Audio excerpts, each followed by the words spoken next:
Hello everyone, welcome to affiliate marketing course. दोस्तों, इस course में हम लोग अफिलिएट मार्केटिंग के कुछ बेसिक्स सीखेंगे, समझेंगे कि किस तरह से आप अफिलिएट मार्केटिंग को यूज़ करके अपने लिए क्रेडिबल सोर्स ऑफ रेवेन्यू बना सकते हो। आप पैसे घर से बैठ के कमा सकते हो। और आजकल का जो सिचुएशन हमारे अराउंड चल रहा है कोविड में, उसमें घर बैठे पैसे कमाने का एक सोर्स आपको बनाना बहुत ज़्यादा ज़रूरी है। तो वो सारी चीज़ों के बारे में हम इसमें डिस्कस करेंगे और इसमें समझेंगे। सबसे पहले हम लोग डिस्कस करते हैं कि एफिलिएट मार्केटिंग है क्या। एफिलिएट मार्केटिंग को समझाने के लिए मैं एक बहुत ही इजी एग्जांपल यहाँ पे लेता हूँ और आपको समझाने की कोशिश करता हूँ। नॉर्मली क्या होता है, कोई भी एक आप सेल ले लो, प्रोडक्ट जो आप कहीं से बाई करते हो या आप आगे कहीं पे सेल करते हो, चाहे वो बिजनेसेस हो या फिर एज कंज्यूमर्स आप बाई करते हो, वहाँ पे एक ट्रांजैक्शन होता है। ब्रांड्स आपको कुछ सेल करता है और आप एज कंज्यूमर्स या एज कस्टमर्स आप उसको बाई करते हो।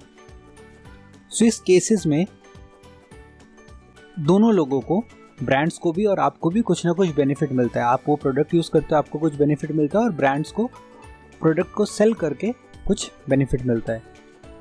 कई बार ये जो ट्रांजैक्शन होता है ये मुश्किल होता है ब्रांड्स के लिए खुद से इन ट्रांजैक्शंस को मैनेज करने के लिए। तो इसी जगह पे एफिलिएट मार्केटिंग का बहुत बड़ा एक स्कोप आता है। एफिलिएट मार्केटियर्स इन्हीं ट्रांजैक्शंस को करने में ब्रांड्स की हेल्प करते हैं और कंज्यूमर्स की हेल्प करते हैं उन ब्रांड्स तक पहुंचने में। और ये सब प्रोसेस कैसे होता है? एक एफिलिएट लिंक से। अगर हम लोग इस बारे में बात करें कि इसमें कौन से लोग हैं जो इन्वॉल्व हैं, तो सबसे पहले जो लोग इन्वॉल्व हैं वो है ब्रांड्स को अपना प्रोडक्ट सेल करना है। और जो सेकंड पार्टी इसमें इन्वॉल्व है वो है एफिलिएट नेटवर्क, मतलब कि कौन सी ऐसी जगह है जहाँ पे ये दोनों पार्टीज मिलेंगे, यानी कि जो थर्ड पार्टी है वो है हमारा एफिलिएट्स। तो एफिलिएट से कैसे मिलेंगे? एफिलिएट वो है जो आगे सेल करता है उनके प्रोडक्ट्स को, राइट। तो हम लोगों को ये क्यों करना चाहिए? जैसा मैंने आपको बताया, घर में बैठ के अगर आप पैसे कमाना चाहते हैं तो एफिलिएट मार्केटिंग एक बहुत ही बढ़िया सोर्स है। आप प्रोमोट करके लोगों को उनके प्रॉब्लम का सोल्यूशन दे सकते हैं, उनको आप दिखा सकते हैं। ये उन दोनों केसेस में हेल्प करता है। जैसे आपको सेल्स एंड मार्केटिंग आता है या आप डिजिटल मार्केटिंग जानते हैं, तो आपके पास कोई अगर प्रोडक्ट नहीं है तो आप दूसरे ब्रांड्स के प्रोडक्ट्स को प्रमोट करके पैसे कमा सकते हैं। अभी यहाँ पे देखिए, आप दोनों चीज़ों का सिचुएशन आप यहाँ पे समझिए कि यहाँ पे ब्रांड्स को भी एक चीज़ चाहिए और आपको भी एक चीज़ चाहिए, वो यहाँ पे फुलफिल हो रहा है। जो रिक्वायरमेंट है वो यहाँ पे फुलफिल हो रहा है। एफिलिएट मार्केटिंग का एक और बेनिफिट इसलिए भी है क्योंकि ब्रांड्स ज़्यादातर फोकस्ड होते हैं अपने प्रोडक्ट डेवलपमेंट में। उनको अपना प्रोडक्ट को और बेटर बनाना होता है और ज़्यादा उनको टेक्निकली शावी बनाना होता है और उसको अपग्रेड करना होता है कॉन्टिन्यूसली। इन सब केसेस में वो मार्केटिंग और सेल्स एक्टिविटीज़ में उतनी अच्छी तरीके से पार्ट नहीं ले सकते हैं। कंपटीशन बहुत जल्दी बिल्ड होता है और उन लोगों को बहुत सारी चीज़ों पे अपनी नज़र रखनी होती है। इन केसेस में वो लोग एफिलिएट नेटवर्क पे अपना जो प्रोडक्ट है वो देते हैं कि हम लोगों का जो प्रोडक्ट है वो आप आगे सेल करके हम लोगों को ये सेल दिला सको और आप उसमें से एक परसेंटेज एज कमीशन आप रख लो। तो ये पूरा कमीशन मॉडल 3 पार्टीज के बीच में चलता है। अभी जैसे आप अमेज़ॉन में आप फिजिकल प्रोडक्ट खरीदते हो, उसी तरह से एफिलिएट नेटवर्क में आपको प्रोडक्ट्स मिलते हैं जो ब्रांड्स लिस्ट करते हैं कि हाँ, मुझे इस प्रोडक्ट को आप मेरा सेल करने में आप मेरी हेल्प करो और इसमें से मैं आपको इतना परसेंटेज एज कमीशन मैं आपको दे दूंगा। नेक्स्ट हम बात करते हैं इनकम कैपेबिलिटी के बारे में। कौन सा वो अमाउंट है जो हम लोग इसमें कमा सकते हैं? इसका कोई डेफिनेटिव आंसर देना तो बहुत मुश्किल है क्योंकि ये कोर्स के स्कोप में नहीं है आपको ये एक्सप्लेन करना कि इनकम कैपेबिलिटी कितनी है। बट मैं आपको ये बता सकता हूँ, बहुत सारे डिजिटल मार्केटियर्स हैं, एफिलिएट मार्केटियर्स हैं जो इसको फुल टाइम करते हैं। और फुल टाइम करने के पीछे जो आप वजह अगर आप समझ सकते हैं तो वो इसके इनकम कैपेबिलिटी के वजह से ही है।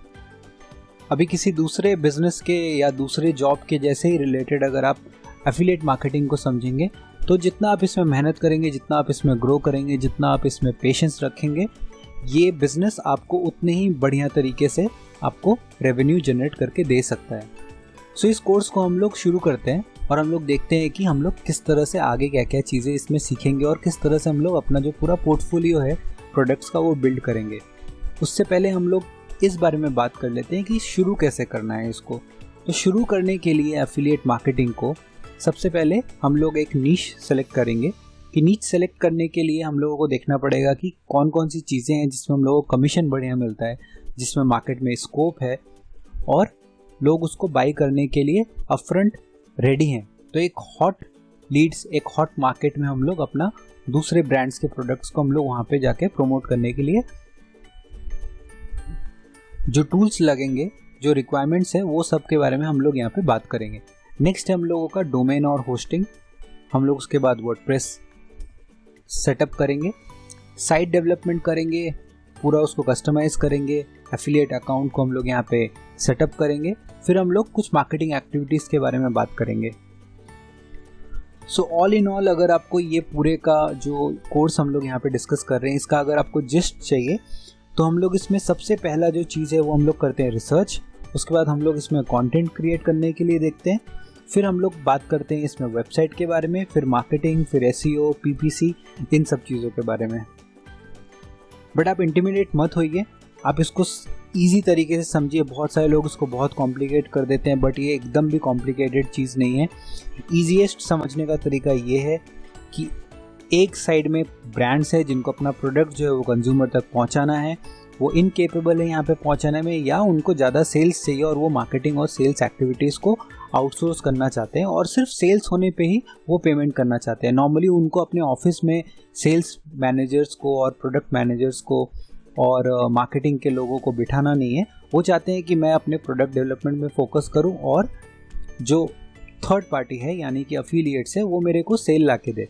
तो यहाँ पे मुझे अपफ्रंट किसी को सैलरी भी नहीं देना है, एज अ ब्रांड मैं बात कर रहा हूँ, अपफ्रंट किसी को सैलरी भी नहीं देना है, और सामने जब जब मुझे सेल होगा तभी मुझे कमीशन देना है। तो जैसा मैंने आपको पहले बताया कि प्रोडक्ट जब हम लोग कोई बनाते हैं, एक ब्रांड एक प्रोडक्ट बनाती है, तो उसमें प्रमोशन, मार्केटिंग, सेल्स, इन सब का जो प्राइजेस होता है वो उसमें ऑलरेडी एडेड होता है। या तो वो खुद उसको एडवर्टाइजमेंट करके फेसबुक पे, गूगल पे एडवर्टाइजमेंट करके, या बिल बोर्ड पे उसका एडवर्टाइजमेंट देके उसको प्रमोट करके उसको सेल कर दे, या फिर कोई थर्ड पार्टी हेल्प करे ब्रांड की उसको सेल करने के लिए। तो दोनों साइड से वो काम करता है यहाँ पे।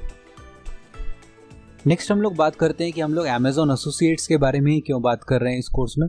देखिए, सबसे पहले तो आप जब ये कोर्स समझ लेंगे, सीख लेंगे, तो आप किसी भी अफिलिएट नेटवर्क के प्रोडक्ट्स को आप प्रमोट कर सकते हैं। प्रोसेस ऑलमोस्ट सेम रहेगा उसमें अकाउंट बनाने का, बट ओवरऑल जिस तरह से आप वेबसाइट बनाते हो, जिस तरह आप वेबसाइट के थ्रू प्रमोट करते हो और प्रोडक्ट को सेल करते हो, उसी पे वो पूरा चीज़ बेस्ड होने वाला है। तो यहाँ पे प्लेटफॉर्म से कोई मतलब नहीं है, आप अमेज़न एसोसिएट्स करें या दूसरा करें। बट चूँकि इंडिया में ये बहुत ही अंडररेटेड है और बहुत ही एक अनटैप्ड मार्केट है यहाँ पे बहुत बड़ा, तो आप अमेज़न एसोसिएट्स से शुरू कर सकते हैं अपना जो अफिलिएट मार्केटिंग का पूरा बिजनेस है। अब हम लोग आते हैं अपने फाइनल टॉपिक में कि product and sales, who needs whom. इसको मैं आपको बहुत ही शॉर्ट में एक्सप्लेन कर देता हूँ कि प्रोडक्ट ब्रांड्स के पास है, आपके पास सेल्स एंड मार्केटिंग चैनल्स है, आपके पास डिजिटल मार्केटिंग का नॉलेज है, आपके पास इंटरनेट है, आपके पास अपना लैपटॉप है। तो इन सब कुछ चीज़ों के साथ आप कुछ टास्क कर सकते हो, आप किसी को हेल्प कर सकते हो और उस हेल्प के लिए आपको कोई कमीशन प्रोवाइड करता है। सो एक पार्टी आप हो जिनके पास प्रोडक्ट नहीं है बट आपके पास बहुत सारे स्किल्स हैं, और एक पार्टी ब्रांड है जिनके पास प्रोडक्ट है बट उनके पास टाइम नहीं है मार्केटिंग और सेल्स और प्रमोशंस में अपने आप को इन्वॉल्व करने का। तो इन सब केसेस में अफिलिएट मार्केटिंग का एक स्कोप आता है। तो शुरू करते हैं दोस्तों हम लोग अपना फर्स्ट टॉपिक, यानी कि सेलेक्टिंग नीच। तो हम लोग किस तरह से सेलेक्ट करेंगे, कौन से वैसे प्रोडक्ट्स हैं जो हमको सेल करना है, ये समझने के लिए हम लोगों को एक ओवरऑल अंडरस्टैंडिंग होनी चाहिए नीच की और क्या मार्केट में रिक्वायरमेंट है। तो चलिए लेसन में देखते हैं कि इसमें क्या क्या चीज़ें आती हैं।